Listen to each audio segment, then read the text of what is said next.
Assalamualaikum viewers and welcome back to my channel Study Law with Bushra. So we were discussing chapter 8 of CRPC and in this video I am going to discuss from section 115 till section 119 of CRPC.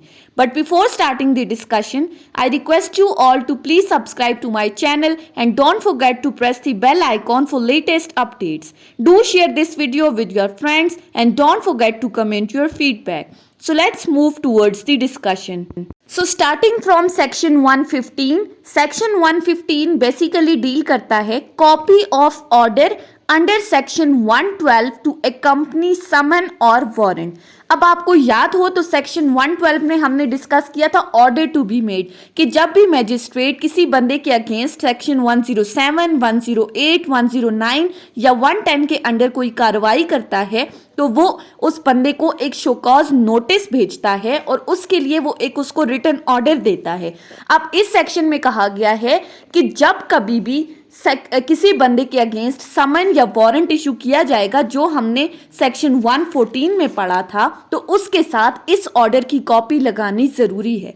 So section states that every summon or warrant issued under section 114 shall be accompanied by the copy of order made under section 112 कि जब भी किसी बंदे को section 114 के under समन या warrant issue किया जाएगा तो उसके साथ सेक्शन 112 के अंदर दी गई ऑर्डर की कॉपी भी लगाई जाएगी.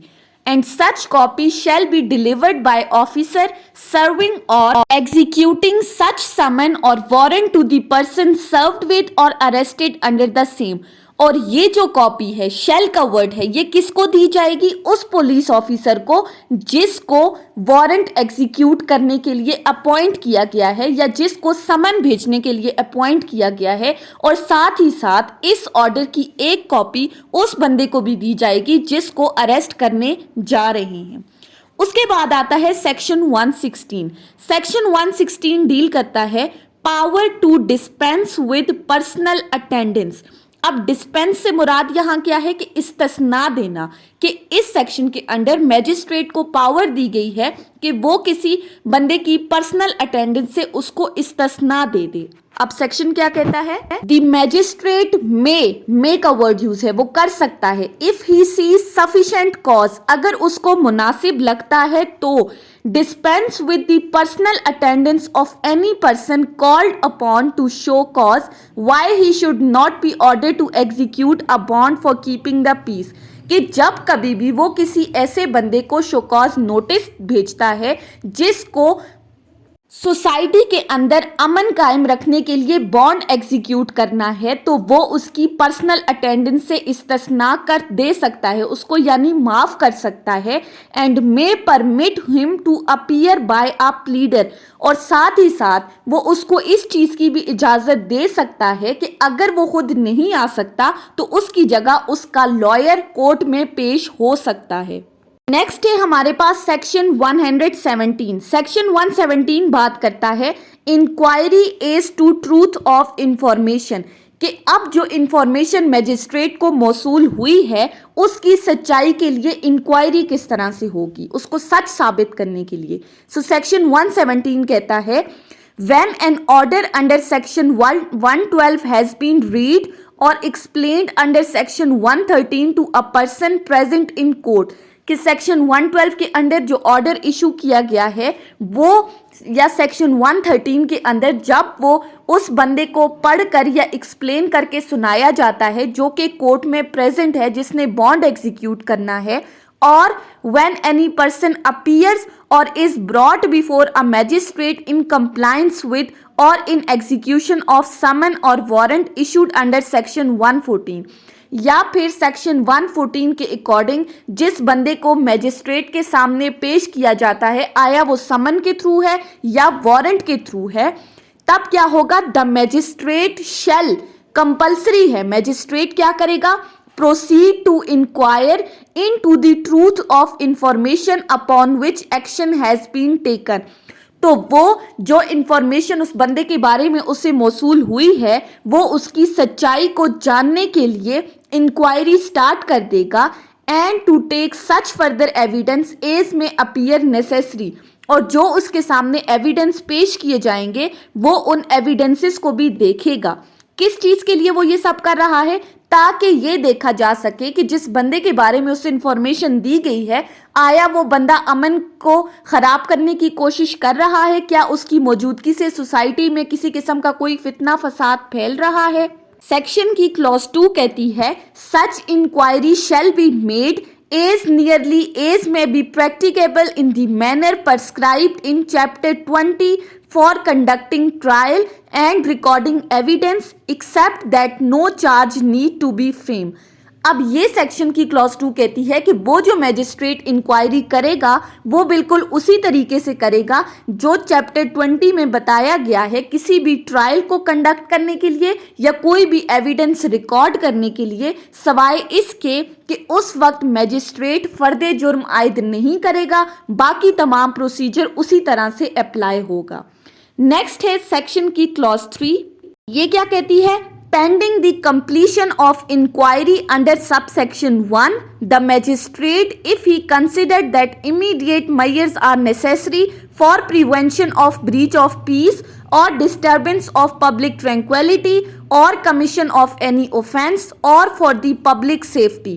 अब सब सेक्शन 1 के अंदर जो इंक्वायरी की बात हुई है, उस इंक्वायरी के मुकम्मल होने तक अगर मैजिस्ट्रेट ये समझता है कि अमन को बरकरार रखने के लिए ज़रूरी है कि कोई फौरी तौर पर एक्शन लिया जाए, या ज़रूरी है कि ऑफेंस को कमिट होने से रोका जाए, या सोसाइटी के अंदर फितना फसाद फैलने से रोका जाए, पब्लिक की सेफ्टी को प्रोटेक्ट किया जाए, तो ऐसी सूरत में the magistrate may for the reasons to be recorded in writing, magistrate क्या कर सकता है?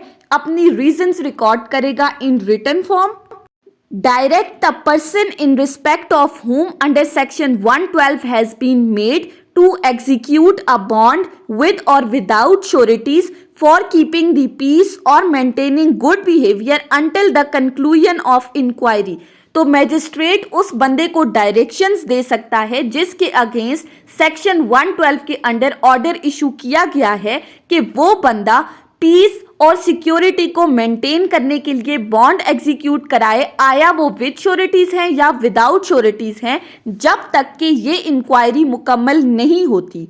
And further may detain him in custody until such bond is executed और in default of execution until the inquiry is concluded.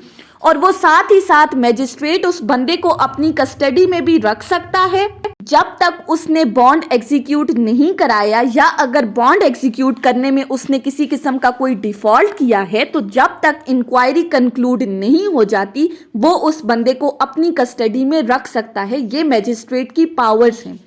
अब इसी section के अंदर further हमें कुछ प्रोविजंस बताई गई हैं। वो प्रोवाइजोस क्या कहती हैं? Number 1, no person against whom proceedings are not being taken under section 108, 109 और 110 shall be directed to execute a bond for maintaining good behaviour.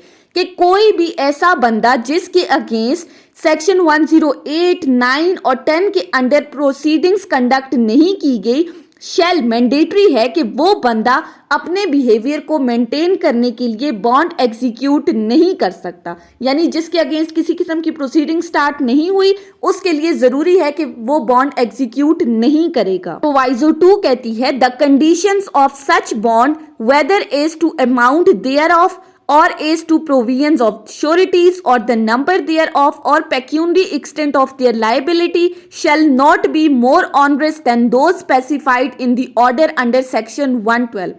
अब बॉन्ड की जो कंडीशन है, चाहे वो उसकी अमाउंट से रिलेटेड है, चाहे वो श्योरिटीज के नंबर से रिलेटेड है, या उनकी लाइबिलिटी से रिलेटेड है, उनके कैरेक्टर से रिलेटेड है, वो बिल्कुल उसी तरह से होंगी जो सेक्शन 112 के ऑर्डर में बताई गई हैं। यानी सेक्शन 112 में हमने कहा था कि मैजिस्ट्रेट एज पर लॉ जो है वो अपने ऑर्डर में मेंशन करेगा कि कितनी नंबर ऑफ श्योरिटीज होनी चाहिए, कितने अमाउंट ऑफ बॉन्ड होना चाहिए और कैरेक्टर ऑफ श्योरिटीज कैसा होना चाहिए। ये दो प्रोवाइजो थी बॉन्ड से रिलेटेड। अब इसी सेक्शन की क्लॉज 4 क्या कह रही है?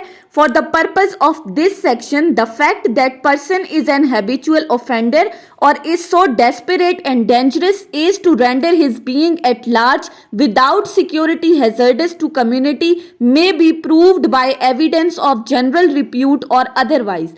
अब इस के अकॉर्डिंग ये फैक्ट कि अगर कोई बंदा कोई आदी मुजरिम है या वो इतना खौफजदा करने वाला है लोगों को और सोसाइटी के लिए इतना खतरा है कि बगैर सिक्योरिटी के उसका सोसाइटी में रहना लोगों के लिए खतरा कुन साबित हो सकता है, तो ऐसी सूरत में वो बंदा अपनी जनरल रेपुटेशन को खुद भी एक्सप्लेन कर सकता है किसी भी एविडेंस से, या किसी भी तरह वो कोर्ट के सामने ये कहेगा कि मैं ऐसा बंदा नहीं हूं, यानी मुझसे सोसाइटी को कोई खतरा नहीं हो सकता। वो अपने आप को थ्रू एविडेंस अपनी जनरल कैरेक्टर को वो प्रूव कर सकता है। अब चाहे वो खुद अपनी रेपो को एक्सप्लेन करता है या किसी भी तरह से वो अपने कैरेक्टर को एक्सप्लेन करता है तो वो कर सकता है। फिर आती है इस सेक्शन की लास्ट क्लॉज जो है clause 5, when where two or more persons have been associated together in the matter under inquiry, they may be dealt with in the same or separate inquiries as the magistrate shall